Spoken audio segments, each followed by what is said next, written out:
Jangan kita berpikir, jalan ini hancur, ini tak ada gedung ini. Itu kan infrastruktur. Infrastruktur itu Pak, dalam setahun atau dalam 6 bulan bisa kita bangun. Tetapi membangun sumber daya manusia itu tidak bisa satu periode Pak.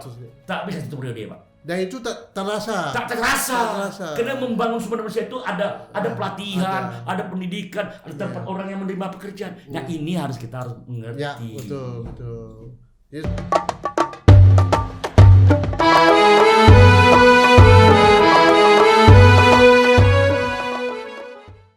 Assalamualaikum warahmatullahi wabarakatuh. Waalaikumsalam. Bapak-bapak, saudara-saudara sekalian, kembali kita ke Tuk Wan Channel pagi hari ini. Luar biasa. Mudah-mudahan kita semuanya dalam keadaan sehat walafiat. Dan pada hari ini Tuk Wan Channel menerima tamu yang cukup dikenal pada saat sekarang ini. Yaitu tidak asing lagi, baru-baru ini beliau sudah dilantik menjadi pengawas ketenaga kerjaan utama, ahli utama di Provinsi Riau. Luar biasa. Yang mana beliau ini ditugaskan oleh pemerintah sesuai dengan Kepres Presiden. Dia ini diangkat menjadi pengawas ketenaga kerjaan ahli utama di Provinsi Riau.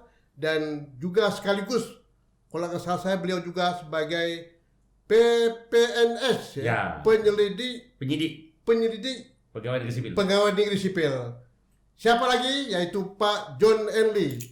Selamat pagi Pak John Enli. Assalamualaikum Pak. Selamat pagi. Assalamualaikum warahmatullahi wabarakatuh. Ya, gagah Pak John Enli ini ya, luar biasa. Dari pangkat yang serendah-rendahnya sudah menjadi kedudukan pangkat yang tinggi. Beliau ini sudah melewati eselon 2 Pak ya. Siap. Kalau sudah tenaga ahli utama ini itu sudah level yang sudah tertinggi itu Pak dalam pegawai negeri sipil. Betul Pak. Untuk yang perorangan, jabatan fungsional tertentu ini ahli utama tertinggi. Tertinggi Pak ya, luar biasa Pak Jun. Jadi Bapak ini sudah ditetapkan Pak ya, dilantik oleh Pak Gubernur kemarin Pak ya. Sudah Pak, berdasarkan Kepres nomor 1 M tahun 2022. Kepres nomor 1 tahun 2022 Pak ya.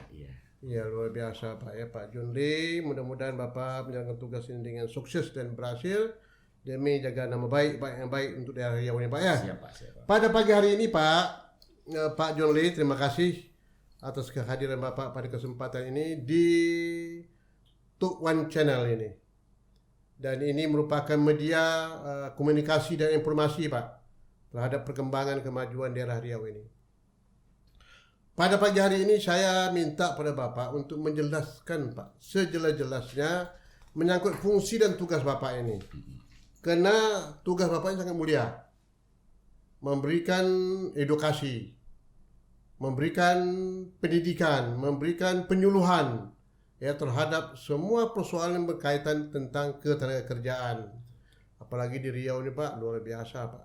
Karena Bapak nanti termasuk juga penyelesaian menyangkut masalah sengketa buruh. Betul. Ya Pak ya? Betul. Ketenagakerjaan, apakah mereka sesuai dengan ketentuan dan peraturan oleh perusahaan-perusahaan yang diperlakukan mereka Pak ya? Luar biasa Bapak ini Pak ya untuk menyelamatkan tentang ketenagakerjaan di Riau ini.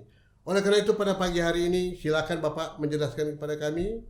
Dan ini didengar oleh semua masyarakat di Riau ini, terutama para karyawan dan buruh-buruh tenaga kerja, dan merupakan orang yang bisa melindungi dan mengawasi terhadap ketenagakerjaan di Riau ini. Silakan Pak John Lee. Baiklah, bismillahirrahmanirrahim. Assalamualaikum warahmatullahi wabarakatuh. Selamat pagi, saya berterima kasih saya dapat berbagi informasi melalui Tuk Wan Channel. Saya terima kasih kepada Bapak, juga kepada Pak Gubernur, kepada masyarakat Riau. Semoga saya masih diberi kesehatan untuk menjalankan amanah ini. Perlu kami sampaikan ke Bapak bahwasanya saya selaku PNS untuk jabatan eselon 2 telah diselesaikan dengan baik. Bapak terakhir jadi eselon 2 apa kemarin Pak? Jabatan terakhir kemarin? Kadisnaker Provinsi Riau. Iya, terakhir ya. Berarti sudah cukup pengalaman Pak ya? Iya Pak. Iya, Pak. Apalagi Kades Ketenagakerjaan ya di Riau. Kadis Tenaga Kerja dan Transmigrasi Provinsi Riau. Transmigrasi ya, betul. Jadi pada waktu saya diberi kepercayaan oleh Pak Gubernur, pada 1 September 2019 PLT menggantikan saudara kita Pak Sedin pensiun. Ya. Itu saya bekerja mengikuti arahan beliau bagaimana kita bisa menekan angka pengangguran. Ya. Menekan angka pengangguran tentu kita menerjemahkan visi misi beliau. Memang cukup besar Pak ya. Iya. Terhadap pengangguran di Riau cukup besar. Cukup besar pada saat itu Pak. Pada saat itu ya. Karena nanti kita bisa sampaikan Bapak perhitungan tingkat peluang terbuka itu sangat tinggi di Riau pada saat itu. Nah, untuk melaksanakan itu tentu kita melalui program-program rencana kerja. Salah satu yang paling simpel saja adalah melakukan pelatihan terhadap orang-orang yang baru tamat sekolah atau orang-orang pengangguran agar bisa mengisi tenaga kerja di Provinsi Riau. Jangan kita menjadi penonton di Provinsi Riau, tapi peran pemerintah harus ada. Ya. Nah, kalau kita bicara kita punya hak, kita anak daerah, kita harus bekerja di perusahaan yang ada di Riau. Tapi kita harus juga siapkan sumber daya manusia kita. Ya betul, kan baru-baru ini Pak Gubernur membuat peraturan gubernur Pak ya. Iya. Menyangkut masalah Vokasi. Iya, Nah, itu vokasi. salah satu juga. Ada kaitannya Ada itu, Pak. kaitan nanti, Iya, ada betul, kaitannya, betul, ada betul. kaitan. Artinya kita ingin bagaimana keterlibatan dari perusahaan-perusahaan yang ada di Riau ini mendukung program pemerintah pusat, pemerintah daerah dalam bagaimana menekan angka pengangguran. Karena dengan menekan angka pengangguran tadi tentu terciptalah pendapatan masyarakat, orang bekerja. Jadi pertumbuhan ekonomi akan Akan meningkat. meningkat. Ini kaitannya. Makanya di perintah Pak Gubernur saya untuk melakukan bagaimana yang terbaik. Nah, karena kita anggaran terbatas, sumber manusia terbatas, sarana prasarana, makanya saya berjibaku untuk bagaimana kita punya BLK yang di Trubuk, kita punya BLK yang di Dumai, kita BLK yang di mana di Rohol ini kita serahkan ke pusat. Perjuangan panjang, argumentasi, akhirnya alhamdulillah mulai September 2019, Juni 2020 ada pelepasan dan pemerintah pusat mengizinkan agar dari 3 yang kita kelola tadi dikelola oleh pemerintah pusat 2 ya. Satu di Trubuk, satu yang di Dumai. Ya, di Dumai yang di Trubuk ini kita arahkan untuk menjadi BLK yang representatif, yang BLK yang kira-kira nanti dia mencetak putra-putra Riau ini menjadi misalnya ahli pengelasan, ahli bioler, perbengkelan, otomotif, karena Riau sangat membutuhkan itu. Nah, di Dumai kita arahkan bagaimana nanti dia menjadi tempat pelatihan pekerja-pekerja migran yang mau ke luar negeri. Karena sesuai dengan pintu kawasan dekat. Betul. Kita hari ini melihat bagaimana pekerja migran dikembalikan ke Indonesia. Nah, melalui pintu Dumai. Dumai ini bukan anak Dumai saja, termasuk ini orang-orang di luar Dumai. Tapi kan negara kita NKRI. Ini warga negara Indonesia. Semua orang bisa masuk. Nah, kita sampaikan kepada pemerintah pusat Kemendagri, tolong ini bagaimana. Akhirnya Kemendagri menyetujui ini akan menjadi tempat pusat pelatihan PMI. Tapi ini masih berjalan, masih berproses. Tapi kita pikirkan dulu yang Pekanbaru. Nanti Pak Wan bisa lihat, teman-teman bisa lihat, kawal bahwa saya sedang dibangun di Trubuk. Sudah dibangun Pak. Sudah dibangun Pak. Itu dari pusat. Dari pusat Pak. Jadi kita tidak hanya terpola pada APBD. Tidak. Jadi gubernur harus berjuang mati-matian ya. Merebut APBD, merebut APBN, tapi tidaklah gubernur sendiri. Ada kepala OPD sesuai dengan tusi-tusi dia. Semua perangkat beliau, OPD harus berjuang. Nah, sesuai dengan tusi dia. Saya di Snaker. Apa yang saya perjuangkan? Tentu Kemenaker. Kita lihat ada namanya Undang-Undang 23. Ada PP 18 menunjukkan apa fungsi pemerintah pusat. Apa kewenangan pemerintah pusat, apa kewenangan provinsi, apa kewenangan pemerintah kabupaten. Ini kita tangkap. Jadi istilahnya Pak, kita tuh harus nyebut bola Pak. Betul Pak. Tak bisa hanya berkutik di dalam apa. Tak bisa. Kita anggaran terbatas. Kedua lagi, kita juga penerimaan pegawai tak bisa Pak izin pusat, tentu sumber daya manusia kita terbatas.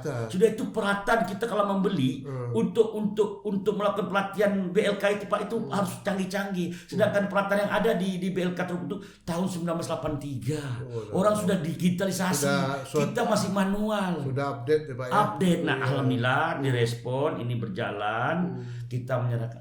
Insya Allah Pak, kalau ini jadi anggaran daripada pusat itu masuk melalui BLK tadi, biarlah dia kelola. Toh anak-anak Riau juga yang dilatih di situ. Jadi kalau tak mengerti Pak, seolah-olah kita tidak mampu. Tuh dia, bukan itu kita menarik dana pusat. Tuh dia. Iya. APBD kita bisa diarahkan ke lain. Betul. APBD kita bisa diarahkan untuk pendidikan, untuk sosial, untuk infrastruktur. Jadi itu salah satunya. Jadi walaupun pada waktu saya banyak diserang orang, tapi saya tetap jalan. Nanti kita buktikan sendiri. Kenapa? Nah, saya tertarik Pak. Pada waktu saya masih PLT, saya Padang itu aja Pak. BLK Padang itu kan dia kan di bawah Kemenaker Pak. Dulu di bawah Pemda Sumbar. Tak sanggup oleh Pak Gamawan diserahkan ke pemerintah pusat. Terjadi, tahu Pak, setahun anggaran di BLK Padang itu Pak 160 miliar untuk BLK Padang itu. Bayangin tuh Pak. Nah kita Riau mendapatlah subsidi dari pusat melalui BLK Padang 4 miliar di kota, di Pekanbaru, 3 miliar di Dumai, 3 miliar di Rohul. Nanti ada kabupaten kota itu 1 miliar. Nah Padang Sumbar itu 160 miliar Pak. Kalau ini jadi nanti BLK Pekanbaru ini dikelola oleh pemerintah pusat, kita ini penghasil devisa terbesar.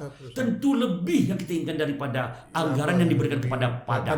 Itu, Pak, ya? Bagi ini ke depan kita lihat. Yang jadi, kita membangun sumber daya manusia itu tidak bisa membalik telapak tangan. Kita mulai dari ini. Kalau kita membangun nampak 3 bulan selesai kita membangun. Tapi kita membangun sumber daya manusia untuk apa? Untuk agar kita jangan jadi penonton di supaya anak-anak kita bisa merebut peluang kerja. Betul. Jangan sampai nanti yang bekerja itu orang luar. Betul, Pak. Yang selama ini anak-anak kita mengeluh tak bisa bekerja. Karena bagaimana? Karena tidak skill. Itu dia. Tidak ahli di bidangnya. Betul, Pak. Nah, sekarang kita didik dia melalui tugas dia sebagai orang yang profesional. Betul. Ahli di bidang itu. Iya. Mudah lapangan kerja. Jadi ini saya sampaikan selalu karena saya kan menjadi Kadisnaker Provinsi Riau. Alhamdulillah sudah saya lalui dengan baik. Nah, saya hanya melaksanakan undang-undang yang terbaru, Undang-Undang Cipta Kerja, turunannya, peraturannya, dan juga terbukalah peluang saya melapor kepada pimpinan, Pak. Tentu saya bakal pensiun. Kalau pensiun tentu program-program yang sudah saya jalankan yang menjadi implementasi untuk visi-visi Bapak tentu harus ada pengganti saya. Untuk itu saya ingin berpindah apa yang bisa saya berikan kepada negara, kepada daerah. Nah ini ada peluang. Izin Pak, saya ingin masuk menjadi pengawas ketenagaan ahli utama. Silakan itu Pak Gubernur. Nah izin beliau dulu Pak. Kita harus izin beliau. Nah jangan kita berpikir ini Pak John ini kan memperpanjang masa usia pensiun, tidak Pak. Karena ada peluang tuh Pak. Ada peluang tadi Pak. Ada aturan. Dan kita juga mampu. Kita bersaing. Karena persyaratan untuk jadi ahli utama juga perpindahan dari kadis ke jabatan itu Pak minimal pangkat 4D. 4D ya? 4D Pak. Iya Bapak sudah memenuhi syarat. 4D. Sudah itu saya sudah 2 tahun menjadi Kadisnaker.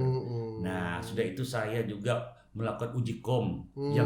Yang di uji kom itu Pak terdiri dari dirjen, binwas, direkturnya 6 orang,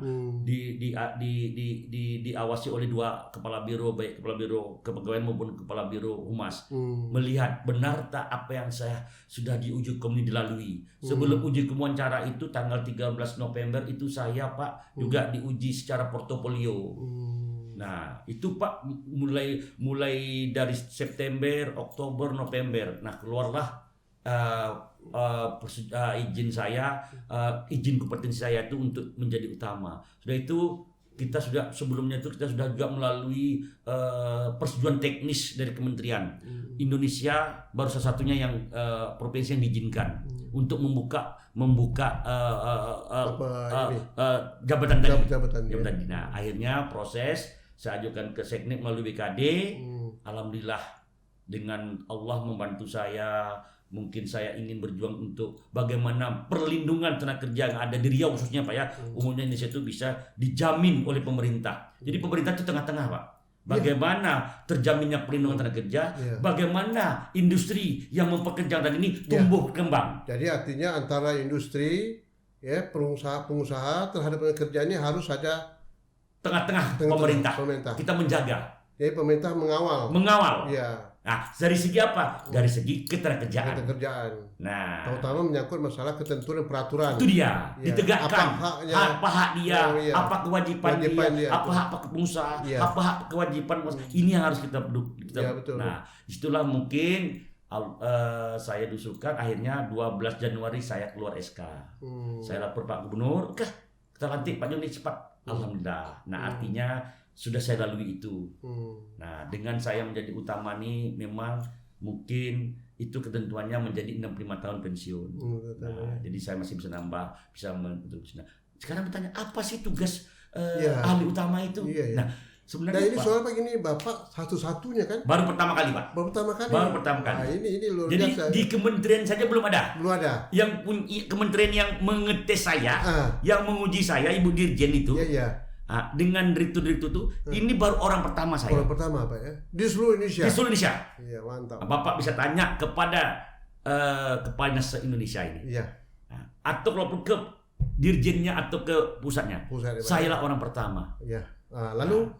Jadi sebenarnya Pak, sebenarnya Pak, ahli utama itu kan personnya. Manusianya. Kalau pekerjaan itu penguasa kerjaan itu sudah ada Pak.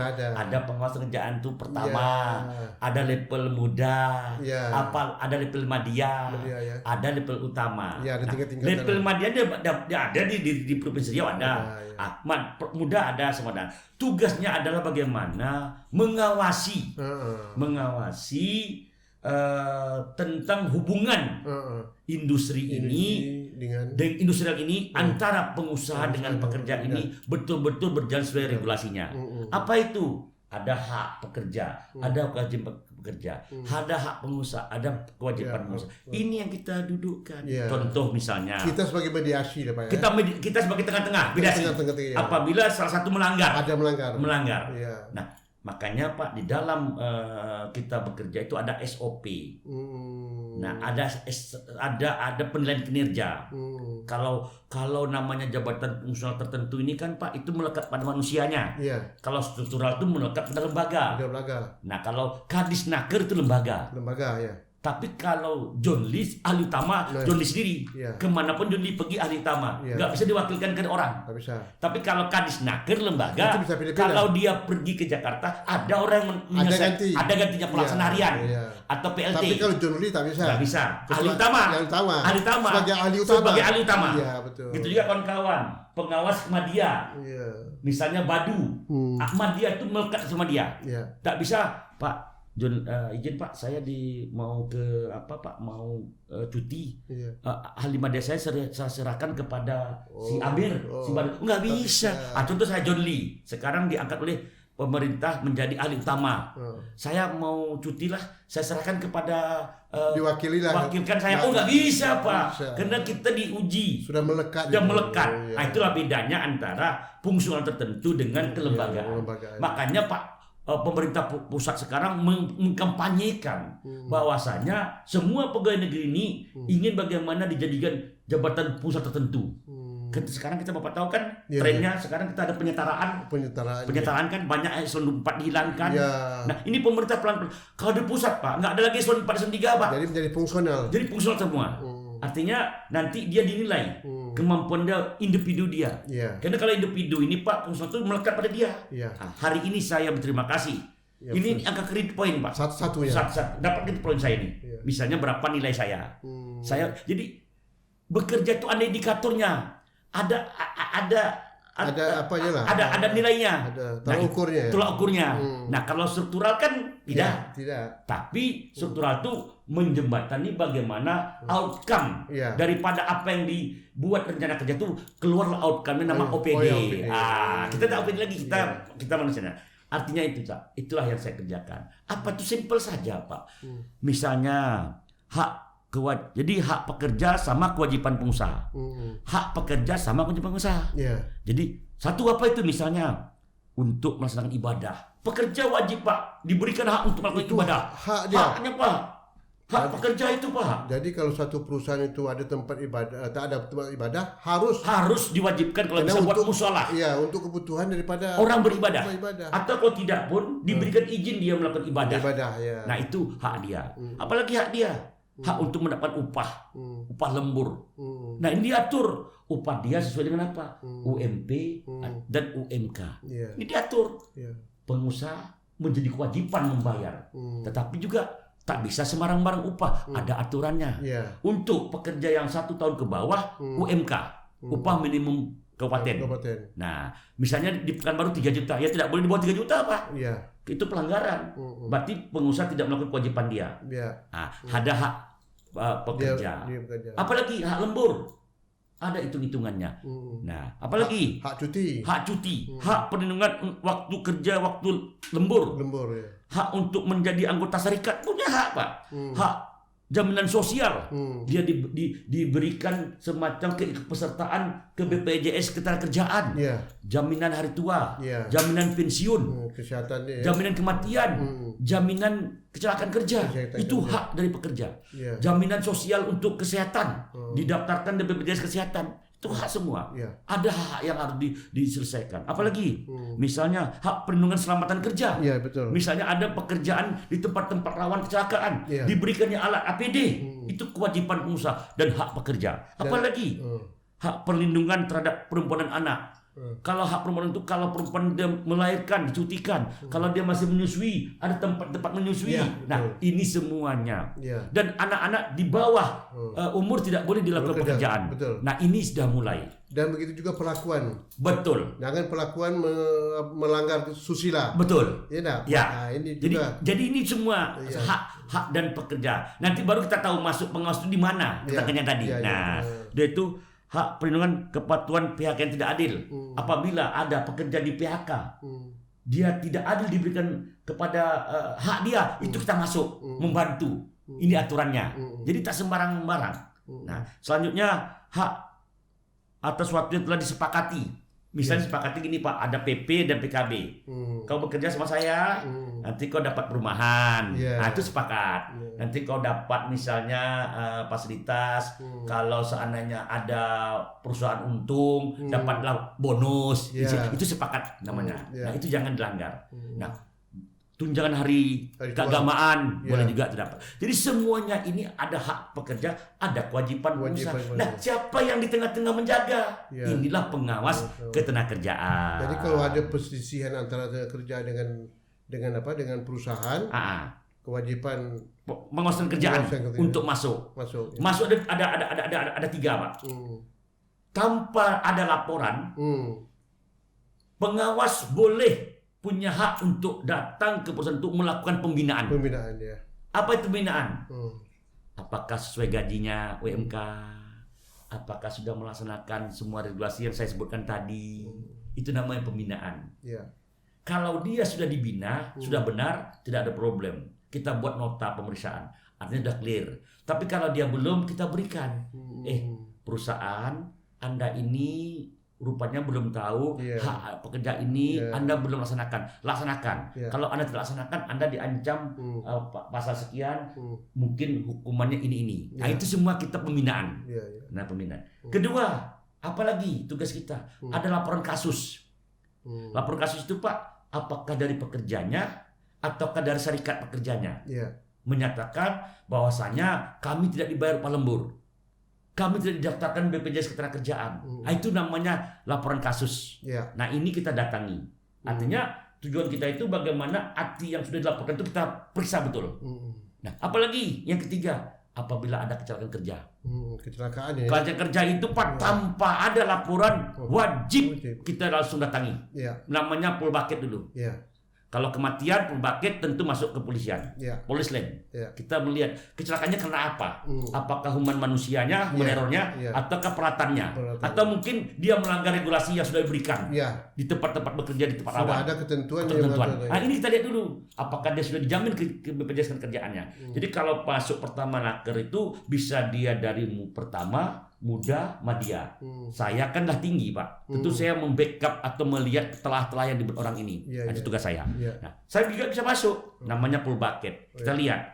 Pertama yang diminta agar kecelakaan kerja itu kalau mati Pak ya, BPJS kerjaannya itu kita usahakan dulu. Karena itu kan tidak ada yang orang mau kerja Pak, ada mati. Tidak ada orang kerja mau celaka. Tapi kalau terjadi, kita sudah ada perlindungan BPJS kerjaan. Dan ini merupakan kewajiban perusahaan. Wajib perusahaan untuk mengobati mereka dan membawa mereka ke rumah sakit. Iya. Dan kalau ini tidak didaftarkan BPJS kerjaan Pak, itu pidana Pak. Pidana Pak. Pidana. Nah, makanya untuk itu semuanya ini kita kawal. Kita kawal. Nah, kita kawal supaya betul-betul perlindungan tenaga kerja khususnya di Riau ini betul-betul terjamin. Iya. Nah, sehingga nanti terjadi keharmonisan antara tenaga kerja dengan pengusaha. Nah, itu juga pekerja. Tidak kami larang untuk berserikat. Iya. Membentuk serikat itu adalah hak pekerja. Dan pengusaha tidak boleh menutup orang mau masuk bekerja, menjadi berserikat. Serikat ini Pak sama kalau kita di pemerintah di koopri lah. Bagaimana kita berserikat membentuk, nanti kita berafiliasi kepada DPD-nya, misalnya SPSSI atau KBSI silakan. Sekarang Pak peserikat kerjanya sekarang di bawah apa sekarang Pak? Dia gini Pak, serikat pekerja ini itu kan independen Pak. Independen. Tapi di bawah pembinaan Kemenaker. Pusat maupun daerah. Nah, makanya setiap ada apa-apa pasti tercatat di kabupaten kota. Ada ya. Artinya tidak ada masalah. Jadi mereka tidak liar sendiri. Tidak liar. Kenapa? Serikat ini sebenarnya tujuannya bagaimana menyampaikan kepada pekerja itu hak dan kewajiban dia. Supaya ini terjadi. Nah, untuk itu tolong jangan sampai salah menerjemahkan hak-hak pekerja tadi. Nah, kalau ada yang dilanggar, nggak perlu kita demo, nggak perlu kita ribut, lapor ke kami. Betul. Kenapa? Ada pengawas, bisa pengawas muda, bisa madya, bisa ke saya, tapi melalui lembaga, ada tertulis. Itu tadi bilang ada poin kedua, laporan kasus. Tanpa laporan kasus namanya pembinaan kami turun. Tanpa ada laporan kami bisa turun kalau ada kecelakaan kerja. Nah, ini semuanya melindungi tenaga kerja. Nah, gitu juga pengusaha. Kita wajib lindungi dia, Pak. Jangan pula mentang-mentang pengusaha ini diderong-rong tuh, jangan. Kenapa? Kita lindungi dia, Pak. Supaya apa? Supaya dia bisa mencari investor-investor. Dari pabrik satu bisa ke pabrik dua. Kenapa? Terjamin keamanan. Nah, ini penting, Pak. Keamanan. Kalau perusahaan itu maju sendirinya akan membawa pengaruh ke pekerja tadi. Dan juga mendapat efeknya pertumbuhan ekonomi bertambah. Karena buka pabrik nambah pekerja. Nah, ini yang harusnya sama-sama jadi kita dia merasa aman. Aman. Nah, aman tadi kita alhamdulillah Pak Riau ini kita bekerja sama dengan kepolisian, Pak. Nah, kita bekerja sama aparat. Bapak lihat sendiri Riau mana ada? Demo-demo mana ada yang brutal-brutal nggak ada. Kenapa? Karena kita sudah lokalisasi kalau yang terkecil. Apa masalahnya? Kemarin orang demo ke saya kan, pada waktu saya sorenya melantik, pagi kan datang dulu masalah PT Global. Langsung saya selesaikan, damai, selesai. Ada haknya belum terpenuhi, silakan. Nah, ini semuanya tujuan kita bagaimana pengusaha ini jangan sampai bangkrut. Tapi pengusaha diberi juga kebebasan dia. Karena dia tapi pengusaha jangan kau anggap buruh ini mesin. Jangan boleh. Dia manusia. Diberikan hak dia. Jadi gini Pak, kalau pekerjaannya diberikan hak dia, tidur dia Pak. Kalau kita Melayu nih Pak. Betul lah Pak? Iyalah. Yang ribut nih kalau hak dia tak dipenuhi. Gitu gak pengusaha. Kalau kau sudah melakukan hak kau, melakukan kewajiban kau sesuai dengan regulasi, kau aman kau. Betul kira? Nah, ini makanya saya punya prinsip Pak, kalau saya ceramah di baik pengusaha maupun ke pekerja, anggap saja kalau saya bekerja sebagai pekerja, pengusaha aset pekerja. Nah, saya bekerja nih Pak, pengusaha aset pekerja. Apa itu? Jaga perusahaan ini, jangan sampai bankrupt. Kalau bankrupt kan saya berhenti, PHK. Payah kan Pak? Kalau saya bekerja jadi pengusaha, saya harus punya prinsip. Pekerja aset saya. Betul Pak? Jangan sampai dia lari. Kalau dia sehat, kalau dia nyaman, sesuai dengan regulasi itu, tentu dia semangat kerja tinggi. Kalau semangat kerja tinggi, produktivitas meningkat. Ya. Kalau meningkat, apa terjadi? Pertumbuhan ekonomi masuk. Iya, Itu Pak. Nah, yang ini penting itu Pak, pekerja itu merasa perusahaan itu milik dia. betul Pak. Kalau perusahaan itu maju, dengan sendirinya dia akan mendapat kehidupan yang Layak. Itu dia. Jadi bukan sebaliknya. Bukan sebaliknya. Nah, itu Sebagai mesin. mesin. Tidak. Pengusaha begitu juga. Pengusaha gitu juga. Dan juga mitra ini. Mitra. Nah, itu dikatakan industrial Pancasila itu tadi. dia Pak. Makanya ada bipatri, Bipatri. ada triparti. Jadi hubungan industrial harus kita jaga. Iya. Nah ini yang perlu, salah satu tugas saya selaku ahli utama membuat kajian, menelaah apa yang dibuat bawahan saya itu, misalnya ahli media, Pratama, Muda dan Pertama. Itu orang bertanya, Pak, kan Kadisnaker ada, Bapak ahli utama, bisa dibedakan. Saya ahli utama itu, fungsional saya itu di bawah saya itu media, Ya. Muda dan Pertama, fungsional Pak ya, fungsi kepengurusan itu di bawah saya. Tetapi Kadis ada juga peran Kadis, dia sebagai pemegang kelembagaan. Kita di lembaga itu ada urusan keuangan, urusan kepegawaian, urusan umum, urusan pembangunan, itu biarlah Kadis yang menyelesaikan. Nah, kami ini sebagai fungsional, sama lah pihak polisi, kan ada penyidik. Nah, itulah kami kan itulah Pak. Kalau kejaksaan ada penuntut umum, ada penyidik, kan dia kan fungsional. Tapi yang mengelola ini lembaganya siapa? Ada kepalanya, ada kepala bidangnya. Jadi itu hubungan kerja, tata kerja. Jadi nggak ada yang menyalahkan. Saya pengalaman sudah jadi Kadisnaker. Sekarang saya fokus bagaimana membangun pengawas tata kerja ini untuk membangun Riau ke depan lebih bagus, agar terjadilah hubungan industrial yang harmonis antara pekerja dengan pengusaha. Kan selesai masalahnya. Selesai, betul. Dengan demikian kita bisa menyelesaikan segala persoalan yang berkaitan masalah tenaga kerja di Riau ini. Jadi Pak John Lee ini luar biasa ini Pak. Jadi tugas Bapak ini mulia nih. Siapa? Itu mulia Pak? Iya mulia. Kemudian lanjut Pak lagi kita. Apa lagi kita? Jadi salah satu itu Pak. Jadi yang kedua lagi, hari ini alhamdulillah Pak ya. Kita tahu pandemi. Kita tahu kan hari ini mulai dari 2020 pandemi terjadi. Nah, tapi Riau masih beruntung Pak. Masih ya. Kita punya sumber daya alam. Kita punya perkebunan sawit. Bapak mau tahu Pak? Agustus 2020. Ini berdasarkan data BPS Pak, bukan data saya. Tingkat pengangguran terbuka Provinsi Riau itu 6,29%. 6,29%. Agustus 2020. Agustus 2021, setahun setelah itu turun tingkat pengangguran terbuka itu 4,42%. Berarti lebih kurang 2%. 2% turun. Itulah hebatnya Pak Gubernur kita Samsuar. Dalam jangka Dalam setahun. setahun bisa menurunkan tingkat pengangguran terbuka. Jadi kita jangan bicara, tak ada pembangunan jalan rusak. Itu kan infrastruktur. Tapi kita membangun bagaimana orang bisa bekerja. Tingkat pengangguran terbuka itu artinya investasi masuk. Kan Riau kan unggul Pak, tingkat investasi kita. Betul. Nomor 1 katanya di Sumatera. Nah, dengan banyaknya orang masuk investasi, tentu mencari lapangan pekerjaan. Minimal ada anak-anak kita masuk. Nah, anak-anak kita ini yang perlu kita didik, kita magangkan, kita BLK-kan. Oke, sementara mungkin yang ahli-ahlinya mungkin datang dari luar. Tidak ada masalah Pak. Karena ada perjanjian ILO. ILO itu menyatakan hak untuk hidup dan bekerja itu sama kita nih Pak. Di mana saja boleh. Sesuai dengan kemampuan kita. Nah, makanya kita untuk menjadi tuan rumah kita sendiri, kita siapkan anak kita melalui pemagangan BLK, melalui sekolah, maka pelatihan. Makanya Pak Gubernur akan menerbitkan pergub namanya Vokasi. Nah, pendidikan dan pelatihan. Dapatin vokasi. Itu artinya apa? Artinya pemerintah daerah khususnya Riau perusahaan, kau punya CSR, bantu Ya. pendidikan kejuruan ini. Mm-mm. Bantuannya Pak, pertama, kira-kira perusahaan ini kan punya induk namanya Apindo, Pak. Iya, iya, ini benar. Kita melihat ke depan ini, kalau kita bangun ini, kita memerlukan tenaga ini. Ini diserahkan kepada Dinas Pendidikan, Iya. khusus SMK dan Iya. juga perguruan tinggi Perguruan Polbank tinggi, Polbank Polbank. Bengkalis, Dan termasuk Politeknik. Politeknik. Ya. Ini loh kurikulum yang kami butuhkan ke depan. Siapkan ini. Siapkan ini. Ya. Dalam bekerja nanti, dalam sekolah, dia magang di perusahaan tadi. Iya. Setelah dia tamat bekerja.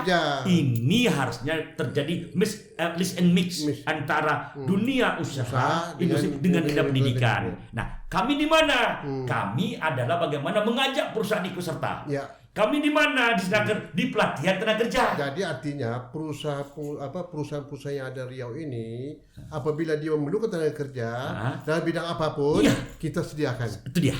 Ya enggak? Baik melalui dinas pendidikan maupun di BLK provinsi. Ya. Nah, kita kan anggaran terbatas, Ya. makanya kita serahkan pusat. Dan perusahaan industri Ya. wajib melapor Betul.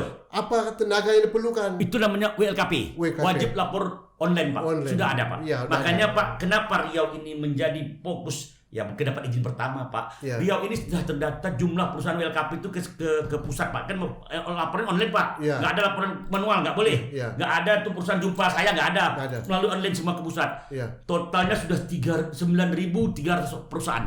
Besar, kecil, sedang. Yang sudah melapor. Terdaftar WLKP Terdaftar, ya. online. Nah, ini di WLKP online itu ada, Pak. Berapa jumlah pegawai, berapa kebutuhan pegawai 5 tahun ke depan. Itu sudah ada, Sudah Pak. ada, Pak. Ini sudah terbuka. Sudah terbuka. Tinggal kita mencari jenis pekerjaan apa. Mempersiapkan Mempersiapkan itu. Nah, Ya. itu makanya dengan adanya vokasi ini mensosialisasikan Ya. kepada perusahaan. Bantu Pemprov ini. Ya. Ya kan? Ya. Kami bantu karena apa? Ya kalau kau punya untung CSR, bantu peralatan. Ya. Ya kan? Dia itu apa lagi? Kurikulum. Pak, kami butuh ini. Kita siapkan di Ya. di Ya. Politeknik, Politeknik, di ya. di Di SMK, di BLK, BLK. itu selesai. Ini kemarin Pak Gub panggil saya. Pak Juli, ini saya kemarin ketemu sama Direktur Utama Pertamina, Ibu Nike. Ya, Nike. Kita kan sekarang sudah jelas, Pak. Minyak kita kan dikelola oleh PHR. Ya. Kan? Ya. Betul nggak kita? Betul. Nah, kita kan harus bagaimana menciptakan lapangan kerjaan agar putra-putra kita masuk sana. Dan di situ dibutuhkan tenaga kerja yang juga banyak. Nah, perbiakan. Iya. Nah, untuk itu nanti kita kerjasama MOU agar Pertamina VR ini membantu pelatihan, membantu tempat atau untuk agar orang sebelum bekerja tuh di sana dilatih dulu. Ada pelatihan situ. Nah, kan selesai. Betul. Nah, itu cuma memang tak dapat saya laksanakan karena kan sudah saya masuk ke sudah saya tinggalkan Kadisnaker. Ya. Tapi pengganti saya kan sudah dalam asesmen. Ya. Ada 7 orang asesmen. Mudah-mudahan di antara 7 ini ada yang terbaik untuk Bapak Gubernur pilih. Bisa memperterjemahkan visi misi beliau, implementasi beliau, apa yang diinginkan beliau itu agar bisa dilaksanakan. Ya. Saya selaku pengawas utama masih bekerja, kan kantor saya di Disnaker juga. Saya bisa memberikan kajian, memberikan masukan. Ini loh yang diingin Gubernur, ini loh. Laksanakanlah kalian. Nah, jadi semuanya itu kalau ini kita sudah melaksanakan selesai, Pak. Tidak ada masalah. Jangan kita salah menyalahkan, tidak boleh. Tak boleh. Yang penting kita laksanakan ini. Iya, betul. Bapak sebagai pelaksana tugas, Pak, ya. Gubernur sudah menyiapkan suatu kebijakan, peraturan, semuanya itu kaitannya untuk kepentingan masyarakat. Betul, ya, Pak. Ya. Iya. Jadi nanti ke depan ya anak-anak kita yang tamatan SMK, SMA dan sebagainya itu tidak ada istilahnya penganggur nanti. Apabila mereka sudah disiapkan betul dalam hal pelatihan tenaga kerja itu. Pelatihan tadi itu jenisnya apa yang diminta oleh perusahaan tadi. Nyambung dia. Nyambung, Pak. Mudah-mudahan lah ke depan ini saya tidak ada lagi masalah di Riau ini dan anak-anak kita bisa bekerja sesuai dengan perkembangan industri. Ini loh Riau luar biasa, Pak. Pengembangan industri. Riau biasa, Pak. Itu saya bilang tadi. Agustus 2020 tingkat pengangguran terbuka Riau 6,29%.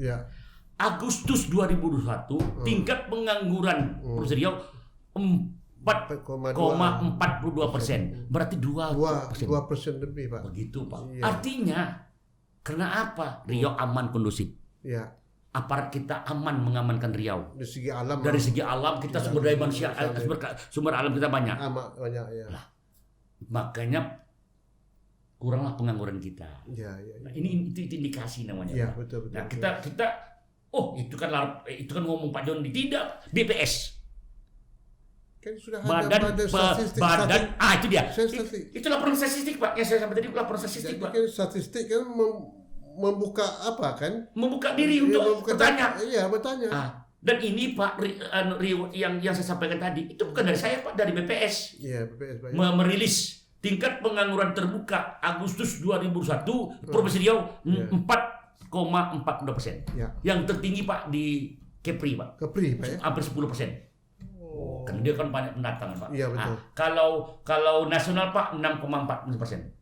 Nasional. Kalau Ya? nasional tingkat pengangguran terbuka se-Indonesia 6% ke atas. Kita di bawah. Kita di bawah 4,42%. Artinya bersyukur ya, walaupun pandemi ada, Iya. kita aman. Tapi tidak mengapa ya? Tidak.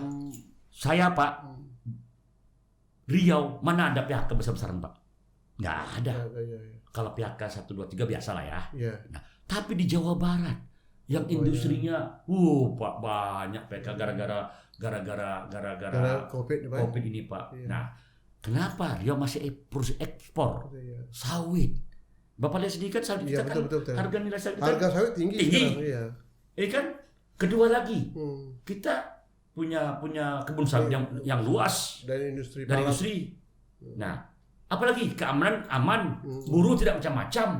Artinya perusahaan sudah mulai menerapkan regulasi hak karyawan itu di Dan ini dipenuhi. menarik investor untuk datang ke Riau. Itu dia. Nah, jadi pertanyaan saya Pak, Iya. waktu saya diuji, pertanyaan ada seorang direktur, Pak Joli saya tanya, ada tak hubungan antara pengawas kerjaan itu dengan pertumbuhan ekonomi? Ada, saya bilang.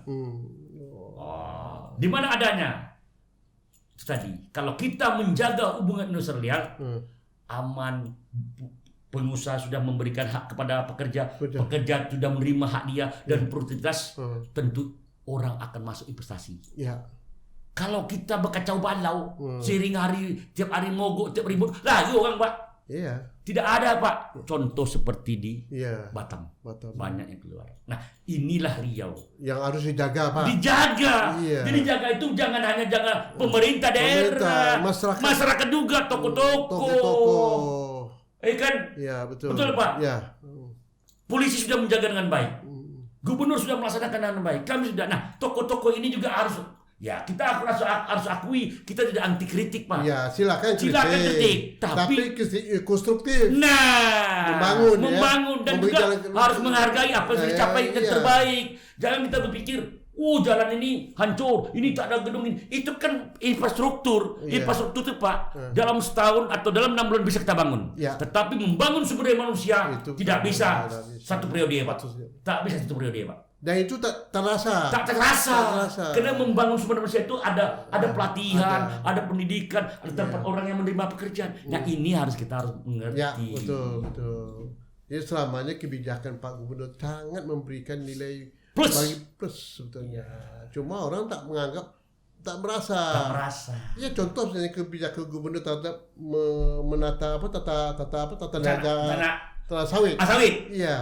Itu stabil lagi. Stabil kan, malah tinggi sawit. Iya. Nah, ini besok Pak Gub akan mengeluarkan pergub tentang pendidikan pelatihan vokasi. Iya. Apa guna? Ini kan untuk bagaimana kolaborasi. Iya. Nah, jadi semuanya itu muaranya itu adalah rangka untuk meningkatkan kesejahteraan masyarakat Riau menuju Riau yang lebih martabat, jaya, sukses.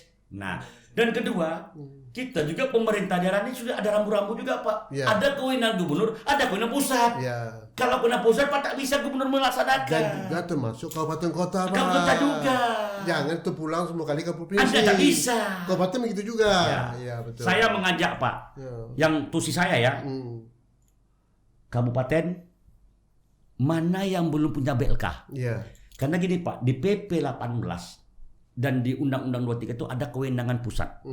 Pemerintah pusat, ada kewenangan pemerintah provinsi, ada kewenangan pemerintah kabupaten. Nah, contohlah kita bikin masalah diklat tenaga kerja lah ya. Yang sifatnya strategis itu kewenangan pusat Pak. Saya ingin bagaimana Terubuk itu menjadi pusat strategis. Yang sifatnya cluster itu Itu pelatihan kita. Hmm. Kita kan kalau punya klaster kan kalau kita tak punya uang macam mana kita meningkat. Ya. Tetapi di kabupaten itu ada namanya unit cluster. Ya. Nah, kita buat BLK-nya. Nanti tentu dengan dia membuka BLK, nanti di Pekanbaru ini akan menjadi BLK yang dikelola pusat. Ya. Itu menjadi pembina dan anggaran dia bisa diserahkan kepada kabupaten kota, Oh, Pak. iya, itu, Pak. Inilah jadi Ini peluang. Peluang. Jadi saya harapkan kepada kabupaten kota bentuk BLK Ya, betul. yang Ya. wenangnya untuk ya, kabupaten. sesuai kebutuhan situ. Kebutuhan dia misalnya kalau Dumai ini diperlukan BLK untuk ini kan tempat orang pergi wisata, buat kue, Ya. nah kan atau mungkin apa catering, Ya, terserah lah. ya. Ada pelatihan itu. Ya. Kalau di Inil apa misalnya, kalau di Pekanbaru di apa di Pekanbaru apa, Iya, iya. kalau di Rohol apa, ini semuanya saya bilang untuk menjadi kewenangan kabupaten kota. Sumber uangnya dari mana? Iya. Ya, tentu kita minta dari pusat. Karena nanti BLK yang ada di Trubuk itu menjadi BLK pembina Provinsi Riau. Iya. Yang selama ini Pak BLK kami ini pembinanya di Padang. Oh, jadi sekarang dialihkan di Riau. Di Riau. Di Pekanbaru. Di Pekanbaru. Itulah Iya. kita serahkan semuanya. Iya. Jadi anggaran besar dia membina. Bapak bisa lihat sekarang sedang ada pembangunan Pak. Sekarang ya. Di BLK itu Pak. Iya. Jadi insya Allah tahun ini pembangunan, tahun besok pembangunan. Tapi tenaga instruktur nanti dari pusat juga tuh, Pak ya? Nah instruktur, nah gini kita kenapa kita saran kita instruktur kita kan totalnya sehari ini Pak hanya sekitar ada 9 atau 10.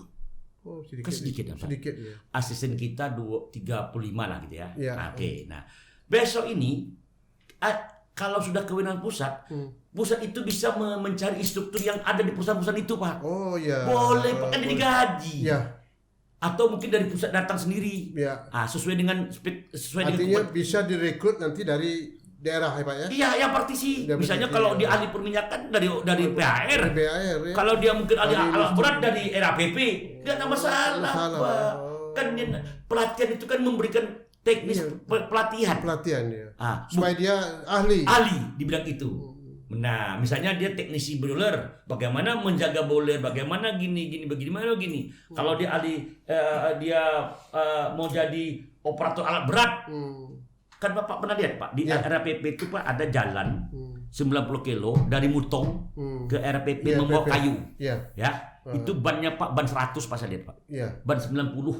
Ya. Itu melatih dia itu kata orang RPP minimal 6 bulan. 6 bulan. Setahun baru bisa. Jadi yang Wah. Tak sembarang. Iya. Nah, ini kan peluang. Peluang ya. Ya kan? Dan itu mau banyak alat-alat. Banyak alat berat. Iya. Ini semua namanya pelatihan alat berat. Alat berat. Saya mencontoh kayak di Kaltim itu Pak ada namanya BLK alat berat. Alat berat. Dikelola oleh pemerintah pusat Pak. Oh. Kenapa Riau selama tertinggal? Itu, Nah, Pak. inilah saya serahkan. Saya menyerahkan juga berdasarkan menjabarkan visi misi beliau. Tekan angka pengangguran. Ya. Nah, tekan pengangguran itu hanya dua Pak. Ya. Pelatihan dengan pemagangan. Ya. Sekarang kita pelatihan bicara BLK kita, anggaran kita terbatas. Iya. Mana pula bisa kita nak menciptakan tenaga kerja yang banyak kalau tenaga kerja terbatas, uang tak ada. Kapan bisa selesai? Selesai kapan? Nah, makanya masuk. Iya. Bapak tahu tak? 160 M hanya untuk BLK Padang, eselon 3 kepalanya, Pak. Disnaker anggarannya Iya. 5 miliar cuma, Pak. Untuk pelatihan-pelatihan untuk MT untuk Itu. apa mampu untuk itu dengan tiga OPD, Kapan bisa- 3 BLK. Iya. Kapan selesai? Oke. Nah, inilah makanya Jadi harus ada cara. untuk merebut Merebut. APBN di pusat. Iya betul Pak. Sesuai dengan tusi kita. Iya betul. Sesuai dengan lembaga kita. Iya betul Pak. Kalau dia misalnya PU ya PU saya cari. Iya. Kalau dia Perindak cari di Perindak, pusat. Perindak, ya. Kalau kami akhir ya itu Kemenaker kami cari. Nah, Iya. sesuai dengan tusi dan baca itu Undang-Undang 23, baca itu PP 18, apa tugas dan fungsi, apa kewenangan pusat, apa kewenangan provinsi, apa kewenangan kabupaten sesuai dengan tusi kita. Selesai. Ya, selesai Pak ya. Luar biasa nih Pak ya. Ini Pak John Lee sudah mengungkapkan segala persoalan yang berkaitan masalah kerjaan ya. Terima kasih betul Pak John Lee. Sebenarnya kalau kita berbincang-bincang Panjang, Pak. panjang Panjang. kita Pak Ini ya. belum sampai ke penyidikan. Belum sampai Belum menyangkut nih penyelesaian terhadap masalah sengketa. Bapak mau tahu saya informasi Bapak. Iya. Ya alhamdulillah semenjak saya mimpin, saya menaikkan menjadi pengusaha sebagai tersangka. Hari ini sudah P21. Saya mendengarkan sudah P21. Pertama, pelanggaran pengusaha itu dia tidak membayar kekurangan upah. Oh gitu Pak ya. Nah, tersangka sudah. Padahal sebelum tersangka tuh, sebelum P21, sebelum penyidikan itu, kita kan koordinasikan ke Polda Riau di Krimsus. Ya. Saya juga PPNS Pak, jadi saya tahu lah pola bagaimana penyidikan, bagaimana. Anak buah saya juga andal, ada Pak Junaidi, ada Ripal, ada Sumadi, semua kita punya handal, punya PPNS. Akhirnya P21 sidang nanti itu Pak. Itu Pak ya. Ya. Jadi Itu Bapak hukuman kurungan. Ya. Kedua, dah P21 itu adalah dia tidak membayar BPJS Ketenagakerjaan, menunggak 1,1 miliar. Ya. Udah tersangka dapat P21. Artinya kami betul-betul mengawal agar perusahaan jangan macam-macam kau. Ya. Ini menyangkut masalah manusia Pak Betul ya. Pak, manusia. Jadi harus dimanusiakan. Dimanusiakan. Manusiakan. Nah, ya, gitu. Jangan mereka dianggap pekerja buruh. Jangan. Ya, jangan. Nah, Tapi jadi mereka ini mitra. saya ingin pengganti saya nanti ini yang betul-betul memahami. Ya. Memahami apa tugas dan fungsi kita kerjaan ini. Nah, alhamdulillah saya melihat dari 7 orang yang masuk itu mumpuni semua. Itu Pak ya. Mudah-mudahan tinggal nanti Bapak Gubernur memilih yang terbaik dari yang 3 diusulkan kepada Pak Gubernur. Terima kasih Pak John Lee. Ya. Luar biasa, dan oleh karena itu bagi bagi pendengar yang dimanapun berada, terutama generasi muda deh Pak ya. Ya. Generasi muda kita sebetulnya tidak ada istilah tidak ada pekerjaan. Tidak ada. Ya. Yang penting Anda siap. Siap. Ya, pemerintah daerah Provinsi Riau siap memfasilitasi Pak ya. Ya. Baik menyangkut masalah persiapan Ya. tenaga kerja, pendidikan dan pelatihan, ini luar biasa. Jadi kalau ada nanti anak-anak kita Pak ya yang putus sekolah Ya. dan mereka mau bekerja. Izin saya sampaikan, Ya. ini kemarin kita tanggal 24 besok ini memberangkatkan 23 orang hasil seleksi anak-anak Provinsi Riau ini untuk melakukan pelatihan tenaga kerja di Serang. Oh, Diberangkatkan Pak dari Riau kemarin saya tes, iya. diuji orang Bekasi datang, BLK Bekasi, karena kita kadang-kadang terbatas kan. Iya. Ya. Nah, jadi orang Bekasi sudah mau nerima, nanti ini Bandung, BLK Bandung, BLK Semarang, Iya. artinya APBN, Iya. semua dia pesawat dia selama Ditanggung dia semua kali. ditanggung oleh pemerintah pusat Iya. melalui BLK tadi. Oh, iya. Untuk tahap pertama kita memberangkatkan nanti 23 orang. Itu persyaratannya apa tuh Pak? Persyaratannya Itu Pak, dia nanti kami pakai Sisnaker Pak, Oh, pakai online. gitu, online. Saya menghindari orang langsung ketemu kita, pakai online, daftar. Kemarin daftarnya hampir 300 orang, Ya. diseleksi sampailah sekitar 160-an orang. Tim dari Jakarta Pusat langsung ujian di Snaker. Dari 160 orang lebih itu untuk dideklarkan itu sekitar 23 orang. Hari Senin ini berangkat Pak. Berangkat Pak ya. Berangkat ke Bekasi. Bekasi ya. Nah nanti sisanya itu kita minta dari Bandung, kita minta dari Semarang. Jadi nanti mereka bisa bekerja di sana Pak ya. Bukan, dia di sana itu dia magang. Magang aja ya. Bukan magang, masuk BLK. Oh BLK. Kalau dia ahli misalnya ngelas, dilatih ngelas sebulan. Iya. Nah, nanti dia balik ke Riau. Jadi bisa dia punya kompetensi. Ya. Punya surat sertifikat. Ya. Nah, kalau dia misalnya IT, ada sertifikat IT. Nah, itu yang kita buat Pak. Artinya kita ini kan merebut peluang APBN nih Pak. Ya. Tapi melalui BLK Semarang, Oh, gitu. melalui BLK Bekasi. Jadi nanti begitu juga BLK kita. BLK kita nanti. Iya. Ah. Mantap Pak, luar biasa. Oke Pak John Lee, terima kasih Pak. Terima kasih Pak. Atas informasi yang cukup transparan Pak ya. Ya, Pak, ya, Pak. Menyangkut masalah fungsi dan tugas Bapak. Iya. Juga berkaitan tentang masalah ketenagakerjaan Iya, di Riau ini iya, luar iya, biasa Pak ya. iya, Pak. Mudah-mudahan tugas Bapak sukses. Amin. Membantu Pak Gubernur kita. Siap. Dan menuju Riau lebih baik lagi. Betul Pak, betul Pak. Terima kasih Pak. Ya. Dan jangan lupa like, comment, share, subscribe. Mantap. Mantap. Assalamualaikum warahmatullahi wabarakatuh. Waalaikumsalam warahmatullahi wabarakatuh.